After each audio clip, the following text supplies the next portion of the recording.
এই সপ্তাহ কিস্তিটা তো নেওয়া হয় না এবারের। দেখি। ও ভাবি, বাড়িতে আসেননি গো? আমি কিস্তি হলো আসছি। বলেন। কি রে, সন্ধ্যাবেলা কি আসছে? যাই দেখি তো কে আসছে।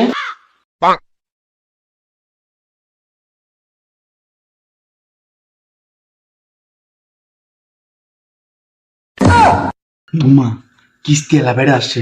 গত সপ্তাহ কিস্তি দিলি। কি করি আইডিয়া।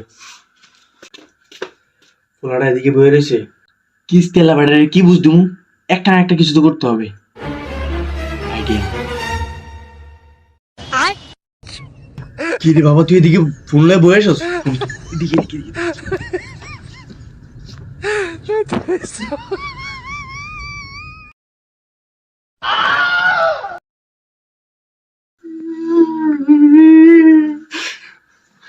হ্যাঁ স্যার, আসেন। প্রতিদিন তো একটা না একটা বাহানা দিয়া ঠিকই ফাঁকি দে। আজকে কিস্তি নিয়েই সারমু। ভাবি, আসতে পারি? আসুন স্যার, আসুন। দেখেন পোলাটা 3 দিন ধরে জ্বর, পোলাটা কিছু খাওয়াইতে পারি না। আসেন স্যার, আসেন। প্রতিদিন তো আসলে একটা না একটা বাহানা ঠিকই দেন। আজকে বাবা মরছে, ওই দিন নানা মরছে, ওই দিন কাকা মরছে। আজকে আমি কিস্তি নিয়েই সারমু। হ স্যার, কিস্তি তো নিবেন। হ স্যার, আইন নেন। আমার পোলাটা জ্বরে মরে, দুটো ভাত খাওয়াইতে পারি না, ঘরে চাল নাই, দুটো ডাল নাই। আমি কষ্ট কি আর আপনারা বুঝবেন স্যার? বাবা, বুঝবো না আমি কষ্ট। আম্মা, কিস্তি আলার ফালা অন্য যায় নাই? না বাবা, এমনও যায় নাই। তুই ঘুম যা। অভিনয় কর। ও কিস্তি আলা ভাই, ঘরে কি চেয়ার টেবিল নাই? চেয়ার টেবিল বইতারেন না? কিস্তি দিতে পারে না, আবার চেয়ার টেবিল মারায়।